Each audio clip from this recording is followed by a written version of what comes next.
அம்மா, இதுல நான் சொல்றதுக்கு என்ன இருக்கு? அவ அப்பா அவளுக்கு வண்டி வாங்கி கொடுத்திருக்காரு.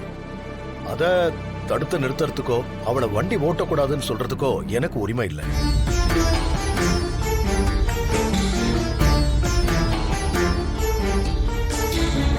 அதுவும் இல்லாம இவளுக்கும் எனக்கும் எந்த சம்பந்தமும் இல்லைன்னு நான் ஏற்கனவே சொல்லிருக்கேன். அவ என்ன செஞ்சாலும் அத பத்தி எனக்கு கவலையும் இல்லை. அவ என்ன செய்யணும் என்ன செய்யக்கூடாதுன்னு முடிவெடுக்க வேண்டியது அவ புருஷன் தான். அதனால என்கிட்ட எதுவும் கேட்காத.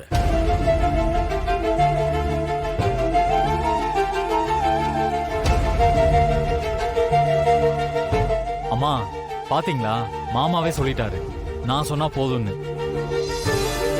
எனக்கு என் பொண்டாட்டி வண்டி ஓட்டுறதுல எந்த ஆட்சேபனையும் இல்லை. எனக்கு என் மருமக வண்டி ஓட்டுறதுல எந்த மறுப்பும் இல்ல.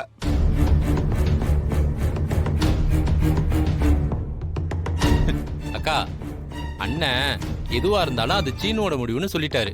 சீனுவும் எந்த பிரச்சனையும் இல்லைன்னா அவனே சொல்லிட்டான். அப்புறம் உனக்கு என்னக்கா? திரும்ப திரும்ப இத பத்தி பேசி பிரச்சனை பண்ணாம போங்க. ஏதாவது வேலை இருந்தா பாருங்க, போங்க. அதையும் கூட்டு போங்க. மச்சான், இவங்க கிடக்குறாங்க, வாங்க நம்ம போவோம்.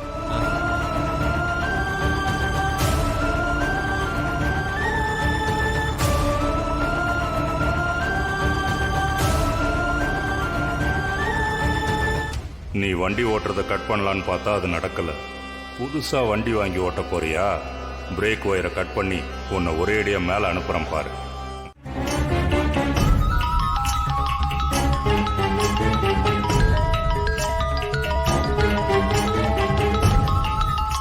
என்ன சின்ன மாமா கால் பண்றாரு?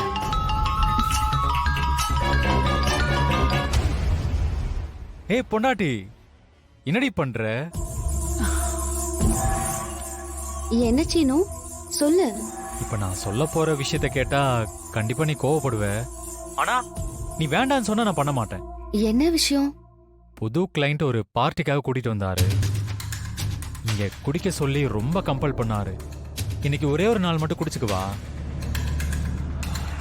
உனக்கு பிடிக்காதுன்னு எனக்கு நல்லாவே தெரியும். ஆனா நான் இப்பவும் சொல்றேன், நீ வேண்டான்னு சொன்னா நான் கண்டிப்பா வந்துருவேன். உனக்கு பிடிக்காத எதையும் நான் செய்ய மாட்டேன்.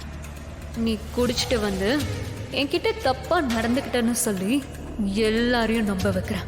நம்ம 2 பேரும் சேர்றதுக்கு இதுதான் ஒரே வழி. மாயா, ஏதாவது சொல்லு. நீ வேண்டான்னு சொன்னா நான் கண்டிப்பா குடிக்க மாட்டேன், ப்ராமிஸ். சரி, இந்த ஒரு தடவை மட்டும் உனக்கு பெர்மிஷன் கொடுக்கறேன். ஏய், நிஜமாவா சொல்ற? ஆமா, பிசினஸ்க்காக தான். சோஷியல் ட்ரிங்க் மாதிரி தான்.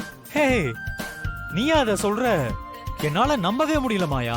அதுக்காக ரொம்ப குடிக்க கூடாது, பார்த்து அளவா குடிக்கணும்.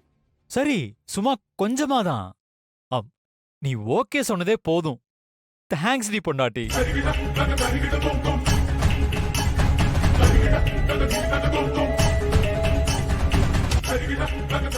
உடனே கால் ஹிஸ்டரியை டெலீட் பண்ணிடுவோம்.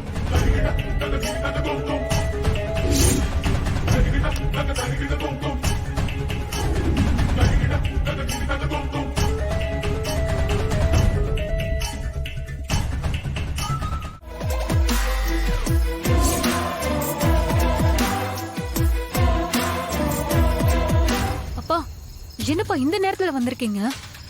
அதுவும் மாஸ்க் எல்லாம் போட்டுட்டு வேற கெட்டப்ல இருக்கீங்க. அம்மாடி, மாயாவை வீட்டுல போட்டு கொடுக்கணும்னு நினைச்சா அவ நம்மள அசிங்கப்படுத்திட்டா. அதான் அவ வண்டியில பிரேக் ஒயரை கட் பண்ண வந்திருக்க. ஐயோ அப்பா, யாராவது பார்த்தா என்ன பண்ணுவீங்க? யாரும் பார்க்க மாட்டாங்கம்மா. அப்படியே பார்த்தாலும் பைக் சர்வீஸ்க்கு வந்திருக்கேன்னு சொல்லி சமாளிச்சிருவேன். பிரேக் ஒயரை கட் பண்ணி விட்டுட்டு சீனு குடிச்சுக்கிட்டு இருக்கான்னு நான் அவளுக்கு ஃபோன் பண்ணி சொல்லுவேன்.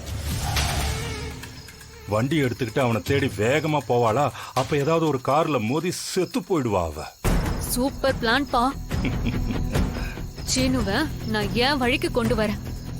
அந்த மாயம் மொத்தமா போயிட்டா நம்ம வேலை இன்னும் ஈஸி ஆயிடும். நீங்க அந்த ஒயரை கட் பண்ணிட்டு சீக்கிரம் கிளம்புங்க. நான் உள்ள போறேன். நீங்க பாத்து போங்க. சரியா?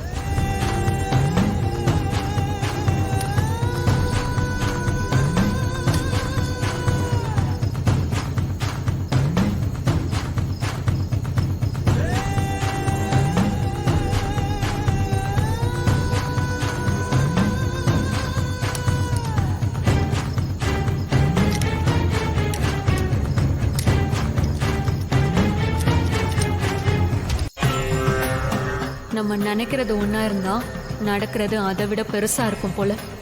இந்த பிரேக் இல்லாத வண்டி அவ ஓட்டணும், அவ க்ளோஸ் ஆகணும்.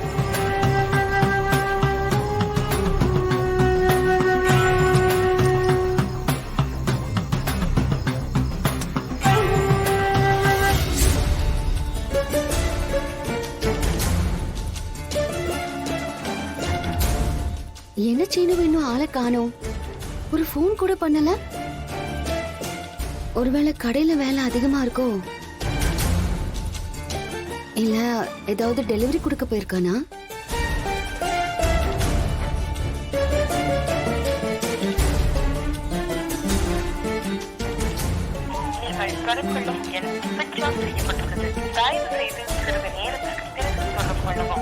ஸ்விட்ச் ஆஃப்னு வருது. மறுபடியும் ட்ரை பண்ணி பார்க்கலாம்.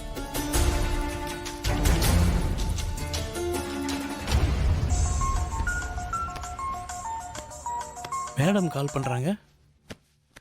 சொல்லுங்க மேடம். சார், சீனு கடையில இருக்காரா? இல்லையா மேடம், சார் ஒரு கிளைண்ட்டை பார்க்குறேன்னு சொல்லி சீக்கிரமாவே கிளம்பிட்டாரு மேடம். அப்படியா? ஏன் மேடம், சார் இன்னும் வீட்டுக்கு வரலையா? இல்ல, வந்துட்டு தான் இருப்பாரு. நான் கொஞ்சம் கன்ஃபார்ம் பண்ணிக்கிறதுக்காக உங்ககிட்ட கேட்டேன். Okay madam.